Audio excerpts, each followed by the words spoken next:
এই যে হালকা ফাটাচ্ছে, কিন্তু অনেক জায়গায় কি হয় অনেক জোরে জোরে ফাটানো হয়, হালকা ফাটিয়ে ঘুগনি দিয়ে পরিবেশন করা হচ্ছে। আচ্ছা, ময়দা পাওয়াটা এত নরম থাকছে কি করে, কিছু রহস্য আছে? আমার পাওয়াটা শক্ত হয়ে যায়, আমার নরম হয় না। মানে বেশিক্ষণ রেখে দিলে শক্ত হয়ে যায়? বেশিক্ষণ রাখতে হয় না মনে হয়, তার আগেই বিক্রি না, হয়ে আমার যায়। বিক্রি সেল হয়ে যায়, এবার যারা অসুবিধা হয় না। এই যে দেখো একসঙ্গে বেলছে, যেটা বলছিলাম। এই মুহূর্তে রয়েছে আমরা শ্যামনগর 26 নম্বর রেলগেটের ঠিক পাশেই স্বপনদার কাছে। স্বপনদার ছ্যাঁকা পাওয়াটা খেতে এই মুহূর্তে দেখো তো কত লাইন লেগে গেছে। সকালবেলায় ছ্যাঁকা পাওয়াটার ডিমান্ড কিন্তু হেভি। আর স্বপনদা এক্সপার্ট লোক, পরপর একটার পর একটা ভেজে চলেছেন, ঘুরিয়ে ঘুরিয়ে। ছ্যাঁকা পাওয়াটা হালকা তেলে ভাজা হয়। আর স্বপনদার জীবন কাহিনী যদি তোমাদের শোনাই, তাহলে তোমরা বুঝতে পারবে যে কষ্ট করে, কত পরিশ্রম করে স্বপনদা আজকে নিজের দোকানটা চালাচ্ছে। যদিও এটা টেম্পোরারি দোকান, কিন্তু স্বপনদার স্ট্রাগল কিন্তু অনেক। ছোটোবেলায় প্রায় 10-12 বছর বয়স থেকে স্বপনদার জার্নি শুরু। সেই সময় অন্য দোকানে কাজ করতেন। এখন আপাতত নিজে একটা ছোট্ট জায়গার মধ্যে এই দোকানটা চালাচ্ছেন। জায়গার ঠিকানাটা তোমাদের বলে দিই, শ্যামনগর 26 নম্বর রেলগেট। শ্যামনগর মানে উত্তর 24 পরগনা, ওয়েস্ট বেঙ্গল। শ্যামনগর স্টেশন থেকে তোমরা যদি আসো, টোটো অটো করে 5 মিনিট লাগবে। দেখো সুন্দর পার্সেল করে দিচ্ছে। তো এই স্বপনদা যখন শুরুতে যখন অনেক দোকানে কাজ করতেন, তখন কোনো নিজেও ভাবিনি, আমরা গল্প করেছি আগে স্বপনদার কাছে, যে নিজের একটা দোকান হবে, সেখানে লোকে আসবে, বসবে, খাবে। এই যে পরোটাগুলো অল্প তেলে ভাজা হচ্ছে আর ফাটিয়ে সুন্দর করে বিক্রি করছেন। পার্সেল করা চলছে এই মুহূর্তে। তরকারি রয়েছে, ঘুগনি, সঙ্গে এখানে ডিম কারিও রয়েছে। সবচেয়ে বড় কথা, নিজের কাজে কিন্তু যদি কেউ অ্যাটেন্টিভ হয়, তাহলে তাকে কেউ আটকাতে পারবে না। কেউ ফোনপেতে, মানে কেউ অনলাইন পেমেন্ট করছে, কেউ ক্যাশ দিচ্ছে। একদম হালকা তেলে, মানে জাস্ট তেলে ছিটা দেওয়া হলো, সুন্দর করে বেলা চলছে। এই গরম তাওয়ার মধ্যে কিন্তু নিজে হাত দিয়ে ঘোরাচ্ছে।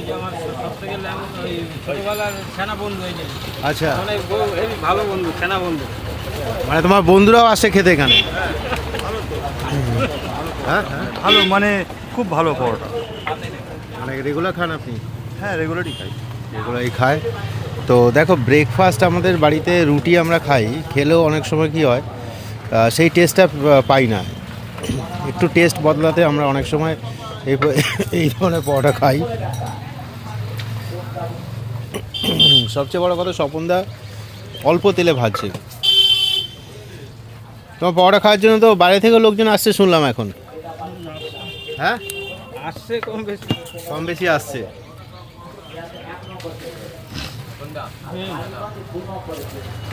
ঘুরিয়ে ঘুরিয়ে ঘুরিয়ে ঘুরিয়ে পরোটাগুলো শেখা চলছে, আর খুব তাড়াতাড়ি করছে। দেখো, কেউ দুটো নেওয়ার পরে তিনটে নিচ্ছে।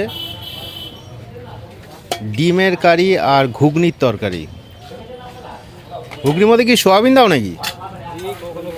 এক একদিন এক একটা চেঞ্জ করে করে এক একদিন এক একটা চেঞ্জ করে করে ঘুগনি করে, ডাল করে, সোয়াবিন করে, আলু সোয়াবিন। ঠিক।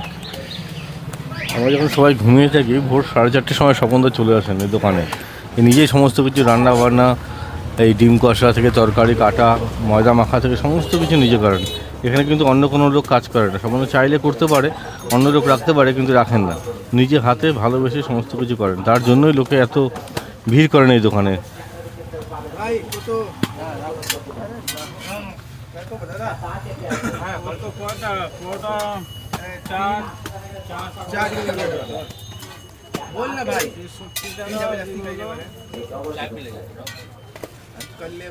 এই যে পরপর পরোটাগুলো ভেজে লোকের প্লেটে যখন গরম গরম দেয়, তোমরা না খেলে বুঝতে পারবে না যে কতটা ইন্টারেস্টিং এই পরোটা। এই যে হালকা ফাটাচ্ছে, কিন্তু অনেক জায়গায় কী হয় অনেক জোরে জোরে ফাটানো হয়, হালকা ফাটিয়ে ঘুগনি দিয়ে পরিবেশন করা হচ্ছে। স্বপনদা ডিম কষা খাচ্ছে? কত করে নেওয়া ডিম কষা? 15 টাকা। ডিম কষা 15 টাকা, আর পরোটা 7 টাকা। পেঁয়াজ দিয়ে পরিবেশন করা হচ্ছে, দেখো পেঁয়াজ দিয়ে, সঙ্গে কাঁচা লঙ্কা চাইলে কাঁচা লঙ্কাও দেওয়া হয়।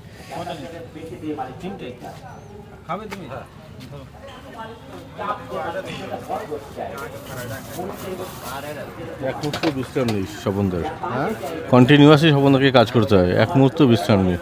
নিজে ভাজছেন, নিজে পরিবেশন করছেন, নিজে রান্না করেছেন, সমস্ত কিছু নিজে হাতে করেন। তোমাদের অনেক সকালে আসতে হয় না দোকানে? এখন আরো আগে আসতে হয়, 4টে আসতে হয়। 4টের সময়, ভোর 4টের সময়? আমি তখন ঘুমোতে যাই, হ্যাঁ আমি তখন ঘুমোতে যাই অনেকে। প্রোগ্রাম ধরেই করতে হচ্ছে, আজ দিতে হচ্ছে, এখন আরো আগে আসতে হয়। ও আচ্ছা, গ্যাসের সমস্যার জন্য মানে স্বপনদাকে উনুন ধরিয়ে আজ জ্বালিয়ে করতে হচ্ছে। এই যুদ্ধ কবে যে শেষ হবে, আমরা সবাই এই যুদ্ধ শেষ করার জন্য ওয়েট করছি। সমস্ত কিছুতে এফেক্ট পড়েছে যুদ্ধের।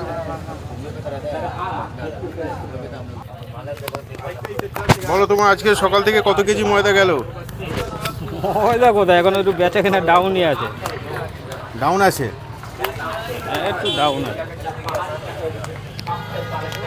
এগুলোর মাখানোর প্রসেসটা একটু দেখিয়ে দিই। দেখো ছোট ছোট টুকরো টুকরো করা হচ্ছে।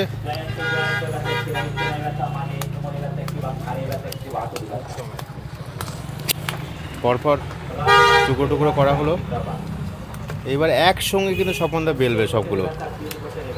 তুমি একসঙ্গে বেলতে না আগে, মানে এই যে হালকা তেলের ছিটে।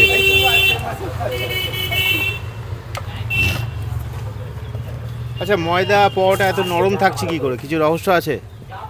আমার পরোটা শক্ত হয়ে যায়, আমার নরম হয় না। মানে বেশিক্ষণ রেখে দিলে শক্ত হয়ে যায়? বেশিক্ষণ রাখতে হয় না মনে হয়, তার আগেই বিক্রি না, হয়ে আমার যায়। বিক্রি সেল হয়ে যায়, এবার যারা অসুবিধা হয় না। এই যে দেখো একসঙ্গে বেলছে, যেটা বলছিলাম, একসঙ্গে বেলছে, আবার কেউ টাকা দিলে সেটাও নিচ্ছে। এক্সপার্ট লোক স্বপনদা আমাদের সামনে করে।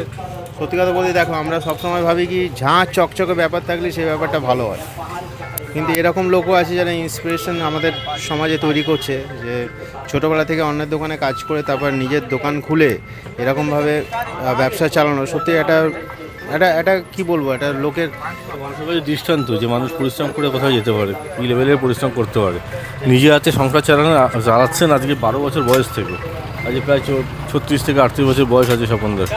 এত বছর ধরে 24-25 বছর ধরে এই পরোটা বিক্রি করে, এই ভোরবেলা উঠে এত কষ্ট করে নিজের সংসারটাকে ধরে রেখেছেন। ফাটিয়ে হটপটের মধ্যে রেখে দেওয়া হচ্ছে। আর এই দেখো যেটা বলছিলাম, এই মুহূর্তে গ্যাসের সমস্যা চলছে। কাঠ দিয়ে করতে হচ্ছে, কাঠ। এই রে, কাঠ ভেতরে ঢুকিয়ে, কাঠ তো তুমি জোগাড় করতে হচ্ছে তাহলে? হ্যাঁ, সে তো করতে হবে। হাতটাও ধুয়ে নিল ফটাফট।